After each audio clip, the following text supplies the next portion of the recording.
Y a esta altura, y como dije con el ejemplo de Caperucita, ya se habrán dado cuenta que dependiendo de cómo se nos cuente una historia, vamos a simpatizar más con uno o con otro personaje en esto que es bien del pensamiento simple, que opera por comparación y por exclusión.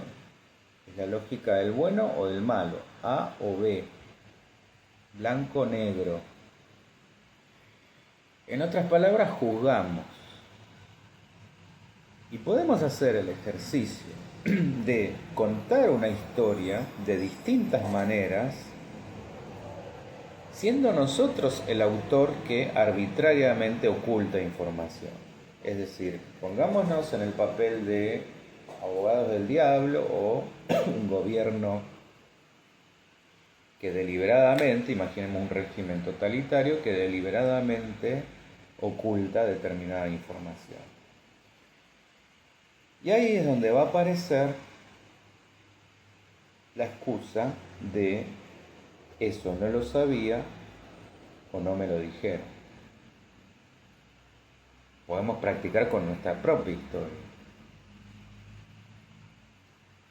Y justamente la terapia narrativa, por ejemplo, se basa específicamente en estas premisas. Este va a ser un tipo de terapia en la que el sujeto va a ser coautor o experto en la historia de su propia vida. Y esto ha nacido, este tipo de terapia, ha nacido justamente al partir del efecto postmoderno, indeseado quizá, en esto que daba el ejemplo antes de Perón, o no calculado, de las múltiples formas que tenemos de pensar la realidad y por ende de explicar las cosas. De que no hay una sola y única explicación.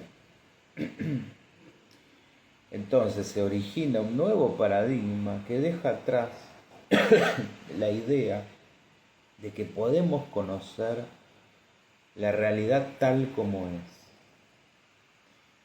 sino que estamos en una compleja relación co-construida. Esto que, volviendo a relacionar con lo que hablaba al comienzo de la física cuántica, es decir, lo observado es modificado por la percepción del observador y viceversa. Somos co-creadores de realidad. Y como nos es imposible conocer el territorio con exactitud, lo que hacemos es apelar a abstracciones mentales que son los mapas, nuestros mapas mentales que nunca van a poder ser iguales al territorio. Un territorio que aparte se va a ir reformulando, evitando que ese sujeto quede definido por una historia única o una única visión en particular. Es decir, a medida que aumenta la conciencia, cambia la realidad interna de ese sujeto sin pretensiones de acceder a la realidad con mayúscula, esa realidad incognoscible. Y la creación de otras realidades alternas permite, como dije antes, la apertura de otras formas de ver el mismo problema para resolverlo desde otro lugar, de otra forma. Es decir, se pone una distancia entre el problema y la persona. La persona deja de estar o de ser el problema. Y para esto se apela al uso del lenguaje. El problema es una cosa. La percepción de sí, la percepción de uno mismo es otra. Entonces, el pensamiento narrativo va a aportar realismo a las experiencias, las va a encuadrar en un tiempo y un espacio. Si el pensamiento lógico que vimos la semana pasada analiza la veracidad de los razonamientos, las narraciones van a lidiar con esas marcas que nos dejan ciertas vivencias, las contradicciones y la fijación a determinados hechos.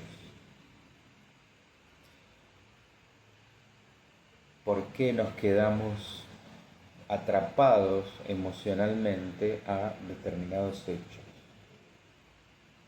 La finalidad va a ser negociar una elaboración que nos aporte paz y suelte esa parte que yo decía que ha quedado enquistada a un determinado espacio-tiempo.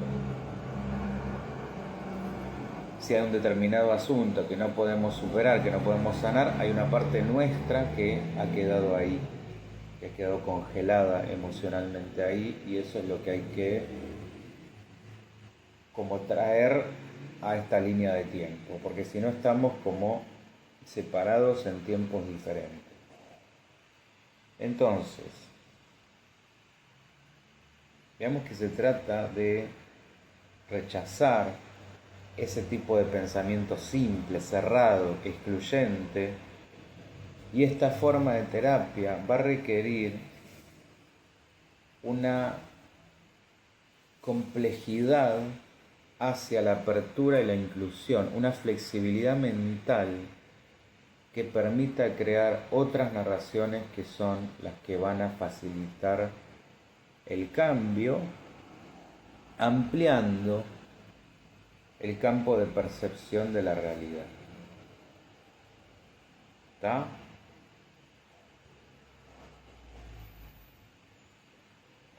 ¿Se entiende? Para ir concluyendo, yo creo que todo investigador que se precie de tal tiene que tener una dosis de crítico y una dosis de conspirador. ¿Por qué? La propia historia nos desasna en que el progreso surgió a partir de los que fueron más allá de la norma establecida. Pensemos en un Copérnico, en un Galileo, en un Newton, en un Einstein, en el propio Freud. Todos se hicieron filósofos de alguna manera al trascender su propio campo de estudio. Si Copérnico no hubiera descubierto que la Tierra orbita alrededor del Sol, que esto fue, dice Freud, la primera herida narcisista humana, a nivel colectivo humano, quizás hoy seguiríamos pensando que somos el centro del universo, o vaya a saber qué efectos hubiera generado esto y por cuánto tiempo. Por ende, hay algo de filosófico en esa búsqueda que no puede ser del todo fundamentado, porque muchas veces tiene que nutrirse de lo que trasciende la norma para expandir fronteras. Y más cuando muchas veces se intuye o se llega a comprobar que verdaderamente quienes ostentan el poder de turno se apropian de esa verdad que supuestamente demandan. Y en tiempos, como dije, de absoluta incertidumbre y sobreinformación, muchos ya no saben en qué creer. Entonces, la filosofía en ese aspecto, que no es tan cerrada como el cientificismo instituido, puede ser salvadora y condenadora por igual. Es decir, puede abrir cabezas para que este equilibrio que decía entre lo crítico y lo conspirativo pueda darse, o si nos vamos más allá, abriéndola tanto para que se nos caiga el cerebro y nos creamos cuanto entre por cualquiera de nuestros sentidos. Este es el punto. El filósofo y el conspirativo se van a parecer en buscar misterios, los grandes interrogantes, como esto de ir por detrás del velo. a lo que nadie se anima, por más que sus formaciones y sus personalidades puedan estar en extremos opuestos. Bueno, esto de animarse al real con mayúscula, al real lacaniano,